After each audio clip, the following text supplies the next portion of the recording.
Hello dear students, welcome to Momentus group of studies. आज मैं आप सभी के साथ नया चैप्टर लेकर के फिजिक्स का, जो आपके सिलेबस में अभी काम आने वाला है, आप सभी के सामने तैयार हूँ।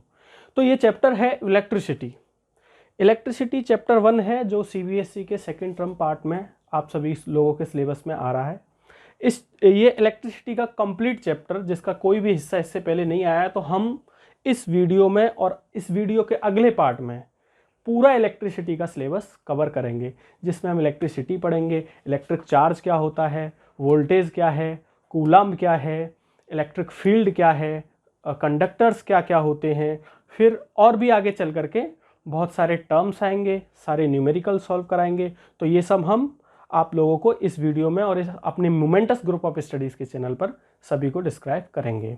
तो आइए जानते हैं इलेक्ट्रिसिटी क्या है। बिजली, विद्युत, जो आप अलग अलग नामों से इसको अब तक सुना होगा, ये है क्या? ये बेसिकली एक फ्लो है चार्ज का या पावर का। चार्ज कहो या पावर करो, किसी चार्ज या पावर के फ्लो को ही हम इलेक्ट्रिसिटी कहते हैं।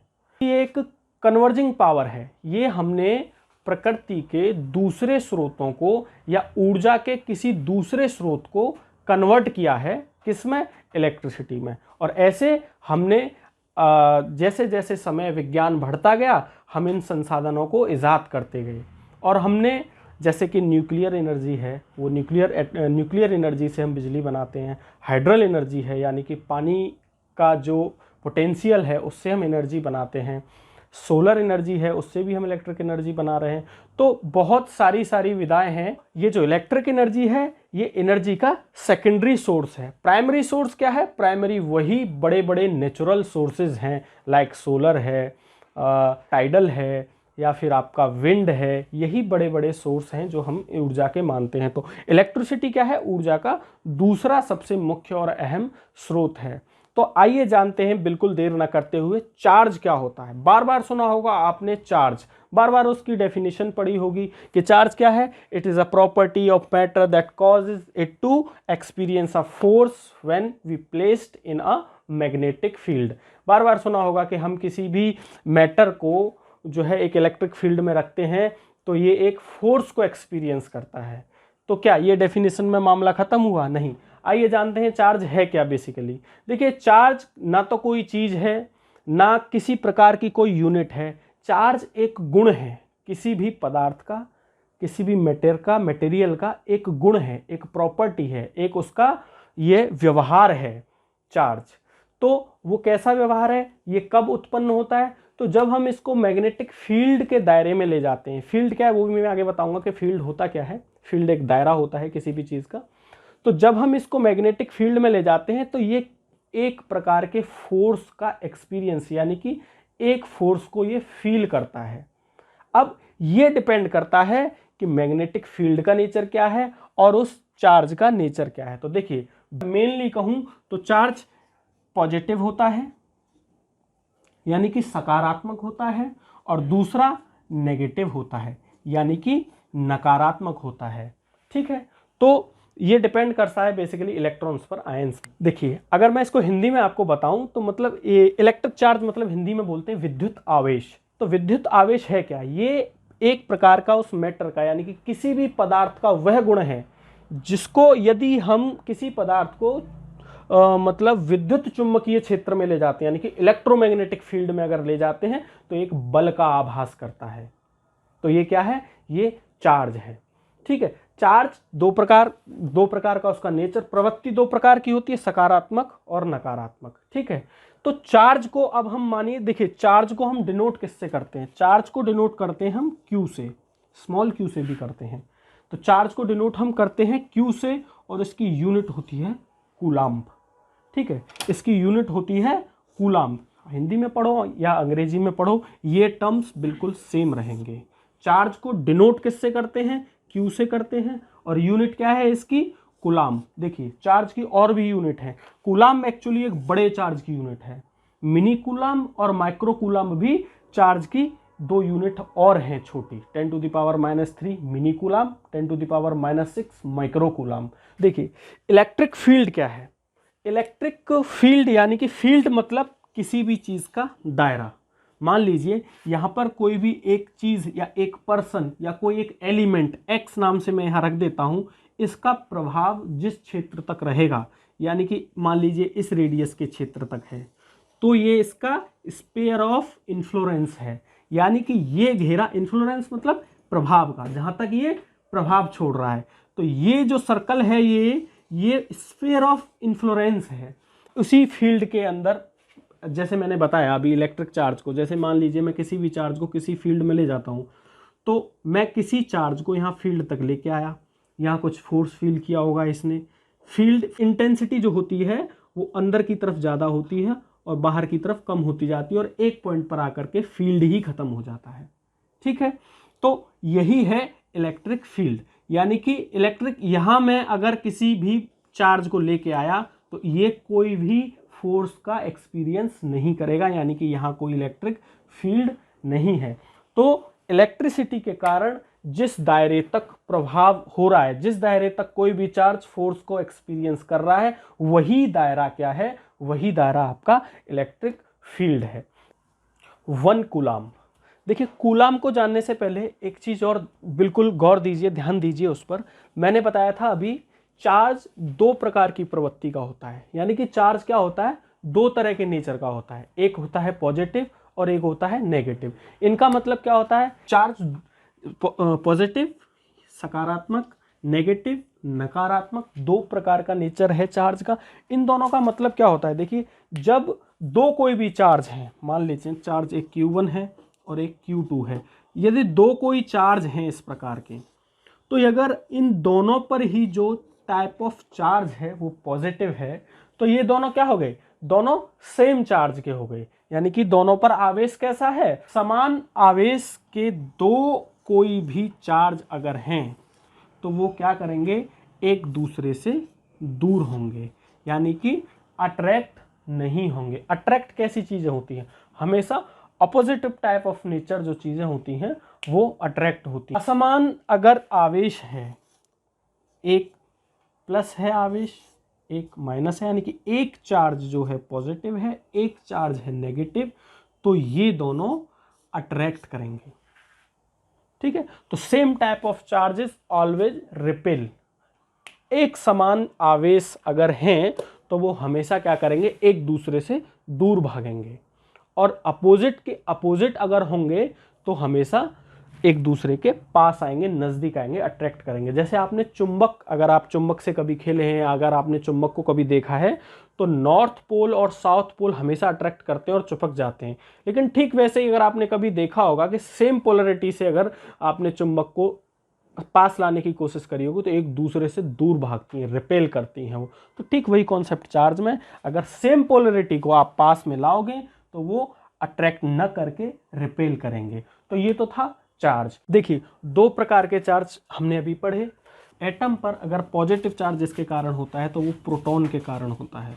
तो प्रोटॉन हमेशा कैसा आयन है, ये पॉजिटिवली चार्ज आयन है एटम पर, और जो नेगेटिवली चार्ज आयन है वो है इलेक्ट्रॉन। जो नेगेटिवली चार्ज आयन है वो है इलेक्ट्रॉन।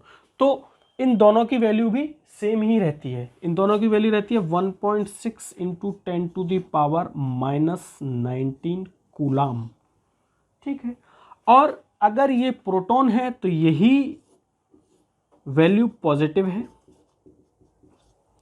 और अगर ये इलेक्ट्रॉन है तो यही वैल्यू नेगेटिव है। ठीक है, तो ये चार्ज के बारे में आपने जाना।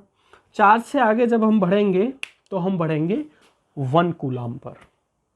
1 कूलाम क्या है, देखिए कूलाम है क्या, ये बेसिकली एक मात्रा है फ्लो ऑफ चार्ज की। ये क्या है, ये एक क्वांटिटी है फ्लो ऑफ चार्ज की।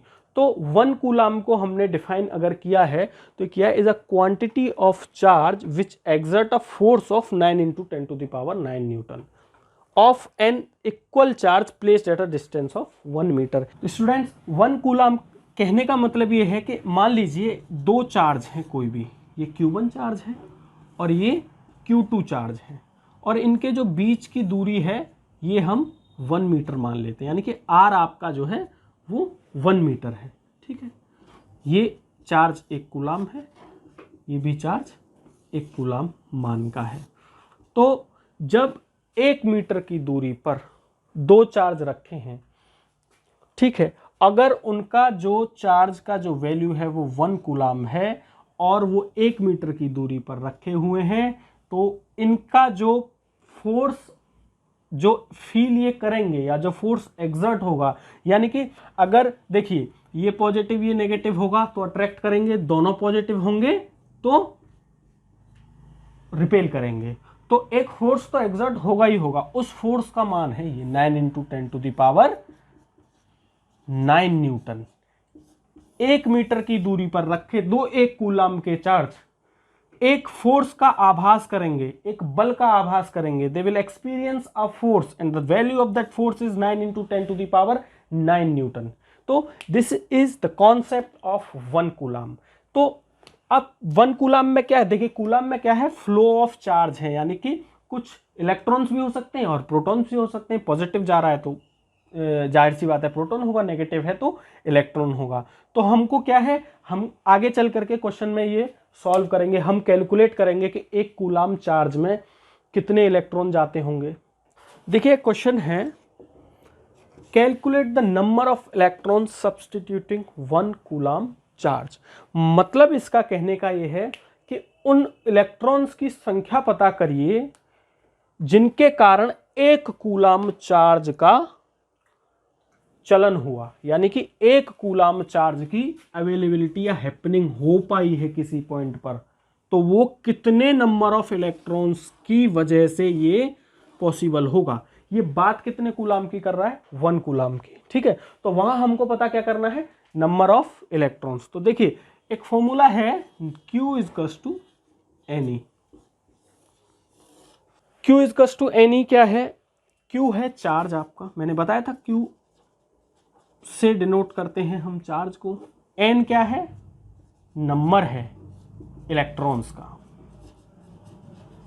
जो कि हमको निकालना है, ठीक है। और इलेक्ट्रॉन की वैल्यू आपको मैं बता चुका हूं कि 1 इलेक्ट्रॉन पर कितना चार्ज होता है, तो मैंने भी बताया था थोड़ी देर पहले ही। 1.6 into 10⁻⁻19 coulomb is that 1.6 into 10⁻⁻19 coulomb. तो अब इसको सीधे सीधे हम क्या कर लेंगे, इसको हम डायरेक्ट यहां से सॉल्व कर लेंगे। तो चार्ज हमें गिवन है क्वेश्चन में, चार्ज हमको कितना गिवन है, 1 कूलाम, ठीक है। इलेक्ट्रॉन पता है हमें, ये है। तो हमको क्या कैलकुलेट करना है, नंबर ऑफ इलेक्ट्रॉन्स कितने होंगे जब हमको 1 कूलाम चार्ज की अवेलेबिलिटी पता करनी है। तो देखिए 1 कूलाम आपका चार्ज है, N हमको कैलकुलेट करना है इंटू 1.6 मल्टीप्लाई बाई 10⁻⁻19 कूलाम। अगर इस N को मैं इधर ले आता हूँ तो ये इसके नीचे आ जाएगा। इक्वेशन सॉल्व करते होंगे बैलेंस, जब हम इक्वेशन को करते हैं तो ये इसके नीचे आ जाएगा, यानी कि N इजकल्स टू क्या हो गया, N इजकल्स टू हुआ 1 कूलाम अपॉन 1.6 इंटू 10⁻⁻19 कूलाम, ये गया, ठीक है। अगर 10⁻⁻19 को मैं ऊपर ले जाता हूँ तो क्या लिख देंगे इसको, 1 इंटू 10⁻19। अब ये प्लस की हो गई, ऊपर जाएगी तो नीचे क्या बचा, 1.6, ठीक है। अब 1 को 10⁻⁻19 में मल्टीप्लाई कर देंगे तो सेम ही रहेगा, तो हम इसको लिख सकते हैं 10⁻19 अपॉन 1.6। देखिए क्या मैं 10⁻19 को यानी 10 की घात 19 को मैं 10 गुणा 10 की घात 18 लिख सकता हूँ, 10 इंटू 10⁻18। भाई 10 10 18, 10 ये हो गए और एक ही हो गया 19, ठीक है।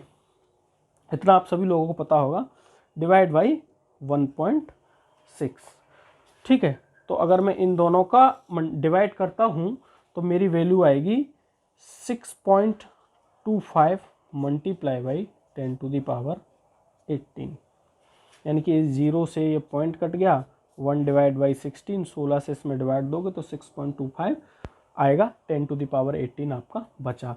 तो देखिए इतने इलेक्ट्रॉन्स चाहिए हमको, यानी कितने नंबर, n की वैल्यू क्या निकल के आई 6.25 मल्टीप्लाई बाई 10⁻18। इतनी संख्या जब होगी इलेक्ट्रॉन्स की तब जाकर के 1 कूलाम्ब चार्ज पॉसिबल हो पाएगा। अगर 2 कूलाम्ब चार्ज पर पूछ लेता है यहाँ, ठीक है, तो हम यहाँ Q = 2 कूलाम्ब रख देंगे तो आसानी से कैलकुलेट होगा। अगर क्वेश्चन में वो 1 कूलाम्ब, 2 कूलाम्ब या 4, 6, 10 कितना भी पूछ रहा है और उस कूलाम्ब चार्ज के अंदर वो नंबर ऑफ इलेक्ट्रॉन्स पूछता है तो हम डायरेक्टली ऐसे कैलकुलेट कर लेंगे। कहने का मेरा मतलब ये है, मैंने क्या बताया था कि कूलाम्ब है क्या, एक कूलाम्ब है क्या, वो ये है क्वांटिटी ऑफ चार्ज, यानी कि चार्ज की कितनी मात्रा। और चार्ज किससे आएगा, इलेक्ट्रॉन पर है चार्ज या तो प्रोटॉन्स पर है। कितने इलेक्ट्रॉन्स मिल करके 1 कूलाम्ब बनाएंगे, तो इतने 6.25 × 10⁻18 इलेक्ट्रॉन्स मिल करके 1 कूलाम्ब चार्ज बना पाएंगे। तो इस क्वेश्चन का मतलब ये था। तो 1 कूलाम्ब पर आपने चार्ज कैलकुलेट किया, तो मतलब समझ में आया होगा कि ये चार्ज है क्या, कूलाम्ब है क्या, और ये इनका कॉन्सेप्ट क्या है। देखिए सीधी सी बात थी कि एटम पर इलेक्ट्रॉन्स प्रोटॉन्स सब होते हैं। ज़्यादा मात्रा इलेक्ट्रॉन्स की होगी तो एटम पर कंप्लीट चार्ज जो आएगा वो नेगेटिव हो जाएगा। ज़्यादा संख्या प्रोटॉन्स की होगी तो ये कंप्लीट चार्ज जो होगा वो पॉजिटिव आ जाएगा। सभी जानते हैं कि इलेक्ट्रॉन लूज भी करते हैं, गेन भी करते हैं, एनर्जी देनी पड़ती है या बाहर निकलती है। तो इलेक्ट्रॉन्स का जो ये मूवमेंट है यही चार्ज को क्या करता है, कैरी करता है। तो कितना इलेक्ट्रॉन्स मूव करेगा जब जा करके 1 कूलाम्ब बना, ये मैंने देखिए उस प्रकार के material, those material which can flow the electricity are called conductors. यानी कि ऐसे मटेरियल जिनसे इलेक्ट्रिसिटी गुजर सकती है, मतलब इलेक्ट्रिसिटी है क्या, अ फ्लो ऑफ चार्ज, यानी कि ऐसा मटेरियल जिससे चार्ज फ्लो हो सकता है वो क्या है, कंडक्टर्स है। और ऐसा मटेरियल जिससे चार्ज फ्लो नहीं हो सकता है, यानी कि इलेक्ट्रॉन्स का मूवमेंट नहीं हो सकता है, वो क्या है, इंसुलेटर। तो कंडक्टर्स मोस्टली मेटल्स होते हैं, कंडक्टर्स मोस्टली मेटल्स होते हैं, यानी कि धातु। अधिकांश धातुओं की ही वह प्रॉपर्टी है जो कंडक्टर के अंदर कंडक्शन हो पाता है, यानी कि संचालन। कंडक्शन का मतलब है संचालन, यानी कि चार्ज का संचालन अगर किसी चीज से होता है उसी को हम कंडक्टर्स कहते हैं। और ये प्रॉपर्टी मोस्टली मेटल्स के अंदर पाई जाती है, यानी कि धातुओं के अंदर ये मोस्टली पॉसिबल हो पाता है। और जहां ऐसा नहीं हो पाता है वो होता है इंसुलेटर। इंसुलेटर्स क्या होते हैं, वुड है, प्लास्टिक है, ये सब क्या है, ये सब इंसुलेटर्स हैं। इनके बीच से करंट का पास, यानी कि इनके बीच से चार्ज पास नहीं हो सकता है। देखा होगा जब भी कोई हम बिजली का काम अगर आप कर रहे हैं, घर में आपने कभी भी बिजली की वायरिंग, कोई कटे हुए वायर को आपने अगर जोड़ा है, बल्ब की सेटिंग की है या बिजली की लाइन से जुड़ा कोई भी अगर आपने घर में कार्य किया है तो आपको ज़रूर टोका गया होगा कि आप लकड़ी के स्टूल पर खड़े होइए, रबर की चप्पलें पहनिए, मतलब इस तरह की सेफ्टी आपको अवश्य बताई गई होगी। तो इसका मतलब क्या है कि जो चार्ज है उसका कंडक्शन ना हो पाए। अगर ऐसा नहीं होगा तो क्या होगा, शॉक लगेगा।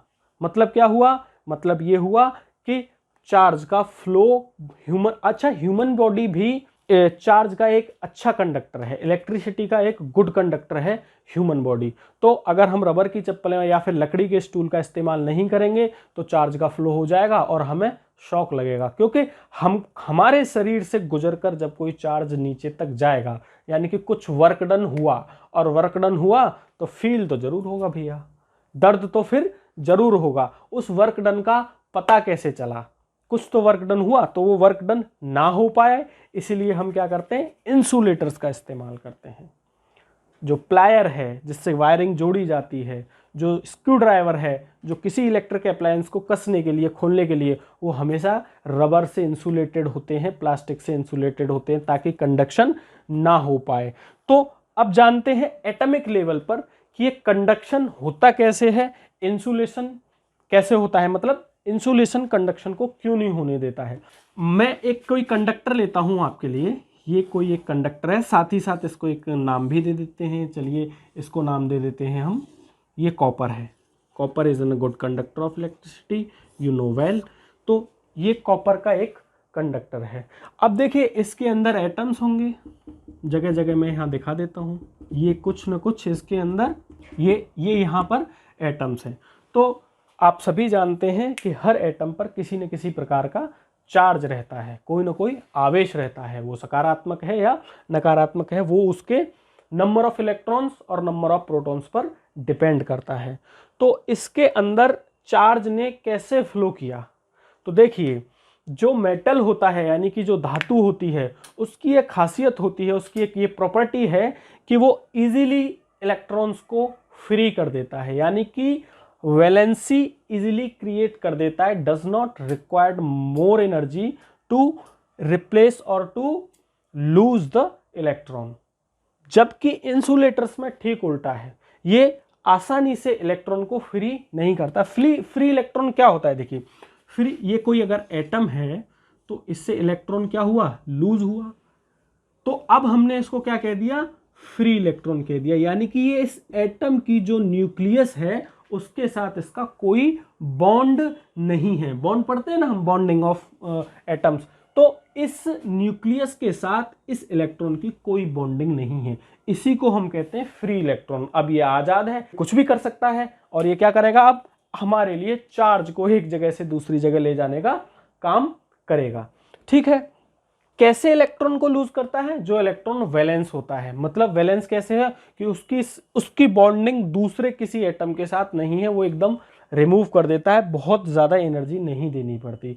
चलिए, तो ये पता लगा कि ये मेटल की एक प्रॉपर्टी है जो जल्दी ही वैलेंस इलेक्ट्रॉन को लूज कर देती है, अपनी बॉन्डिंग से आज़ादी दे देती है उसको। अब उसके बाद क्या होता है, जब भी कोई बाहरी चार्ज इस कंडक्टर में प्रवेश किया, बाहरी आवेश कोई भी हमने दिया, तो मान लेते हैं बहुत सारे इलेक्ट्रॉन्स आए यहाँ, ठीक है, यहाँ क्या बहुत सारे इलेक्ट्रॉन्स आए, तो सबको पता है कि आपको बहुत अच्छे से पता है कि इलेक्ट्रॉन्स का जो चार्ज है उसका जो प्रवृत्ति है वो कैसी है, नकारात्मक है, यानी कि नेगेटिव है। और इसके अंदर हमको मेनली जो मतलब है, जो आपको जितना अभी पढ़ने की ज़रूरत है वो ये है कि हमको इसके अंदर जो, मान लीजिए मैं यहाँ कुछ फ्री इलेक्ट्रॉन्स बना देता हूँ, हमको मतलब केवल इन्हीं से है, बाकी स्ट्रक्चर बाकी क्रिस्टल क्या है उससे अभी हमको लेना देना इतना नहीं है। तो यहाँ क्या आया, यहाँ इलेक्ट्रॉन आए बहुत सारे, बाहर का कोई चार्ज आया, तो ये क्या करेगा, मान लीजिए मैं इस लैटिस पर बात करता हूँ, तो ये क्या करेगा, ये एटम्स थे, तो यहाँ अपना क्या है, नेगेटिव इन्फ्लुएंस ये यहाँ दे देगा, यानी कि कैसा प्रभाव दिया इसने, यहाँ इसने इस एटम पर नेगेटिव चार्ज बढ़ा दिया। ठीक है, जब इस पर नेगेटिव चार्ज बढ़ गया और यहाँ ऑलरेडी एक नेगेटिव फ्री इलेक्ट्रॉन था, तो यहाँ नेगेटिव इन्फ्लुएंस और बढ़ गया, तो ये दोनों एक दूसरे से दूर जाने लगेंगे, दूर जाएंगे तो ये इसका मोशन इधर होगा। ठीक वैसे ही अगला इलेक्ट्रॉन, इसके जो हायर इन्फ्लुएंस है, इसका जो प्रभाव ज़्यादा हो गया नेगेटिविटी का, तो अगला इलेक्ट्रॉन भी रिपेल करके आगे जाएगा। तो इलेक्ट्रॉन का यही मूवमेंट क्या है, कंडक्शन। तो कंडक्टर्स के अंदर ठीक इसी प्रकार से काम होता है।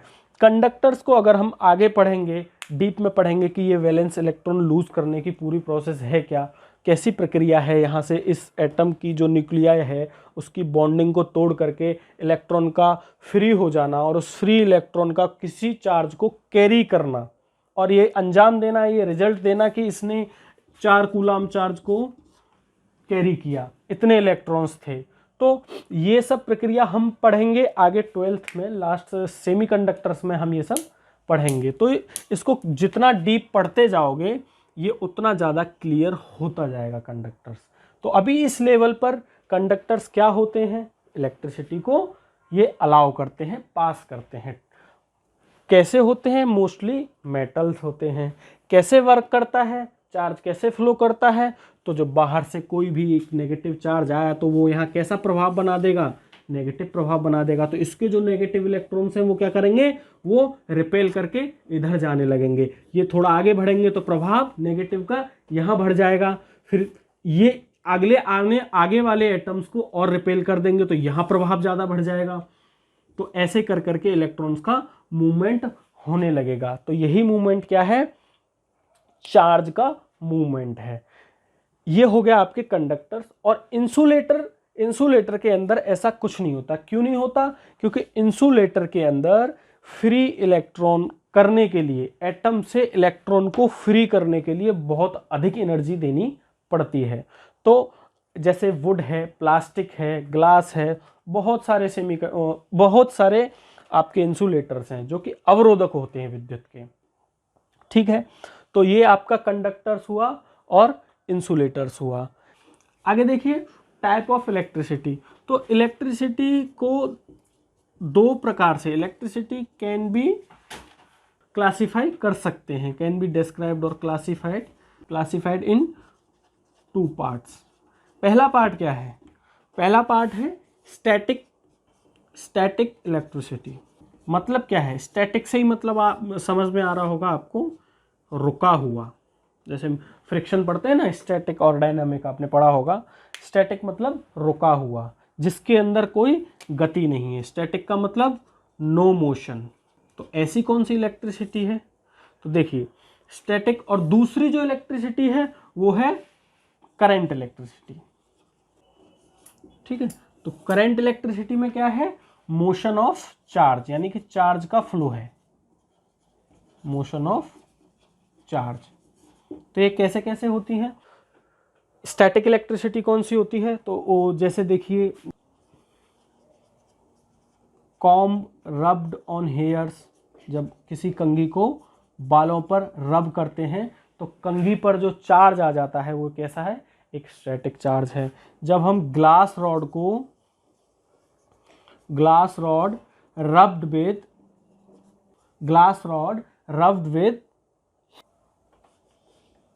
सिल्क क्लॉथ, जब किसी ग्लास रॉड को हम सिल्क क्लॉथ से रब करते हैं तो उस पर चार्ज आता है। जब हम एबोनाइट रॉड को रब करते हैं तो उस पर नेगेटिव चार्ज आ जाता है। तो ये स्टैटिक चार्ज है। और एक मेन और लाइटनिंग इन द स्काई,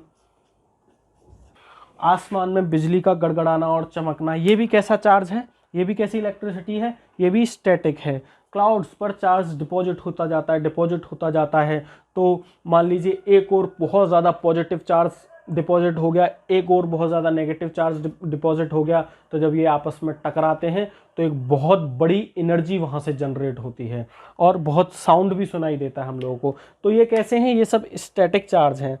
और करंट इलेक्ट्रिसिटी क्या है, करंट इलेक्ट्रिसिटी में मोशन होता है चार्ज का। तो जैसे इसका एग्जाम्पल क्या है, जैसे